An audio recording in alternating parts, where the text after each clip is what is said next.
Hello everyone, আমাদের মধ্যে অনেকেই সুগার অ্যাডিক্টেড। আমরা অনেকেই জানি যে আমরা সত্যিই সুগার অ্যাডিক্টেড, কিন্তু এরকম অনেকে আছে যারা বোঝেই না যে তারা আদৌ সুগার অ্যাডিক্টেড কিনা। তাই আমি তাদের জন্য কয়েকটা কোয়েশ্চেন করছি, সেগুলোর মধ্যে 3টে কোয়েশ্চেনের অ্যান্সার যদি হ্যাঁ হয় তাহলে জানবেন আপনি সিরিয়াসলি সুগার অ্যাডিক্টেড। প্রথম কোয়েশ্চেন, চা বা কফিতে যদি চিনি কমিয়ে দিই তাহলে মনটা খারাপ হয়ে যায়।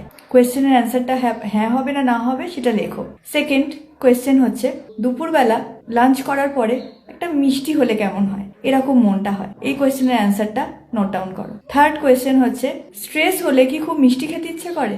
4 নম্বর কোয়েশ্চেন হচ্ছে, রাত্রিবেলা খাবার পরে যখন নাইট ক্রেভিং হয়, নাইট ক্রেভিংয়ে মিষ্টি জাতীয় খেতে ইচ্ছে করে, আইসক্রিম, চকলেট, এই রকম ধরনের একটা নেশা আছে। আর 5 নম্বর কোয়েশ্চেনটা খুব আনইউজুয়াল, কিন্তু অনেকেই এটা ফেস করো, সকালে উঠে প্রচন্ড ক্লান্তি অনুভব হয়। এই 5টা কোয়েশ্চেনের মধ্যে কটা কোয়েশ্চেনের অ্যান্সার হ্যাঁ? তোমরা যদি 3টের বেশি যদি কোয়েশ্চেনের অ্যান্সার হ্যাঁ হয়, তার মানে জানবে যে তুমি সুপার সুগার অ্যাডিক্টেড।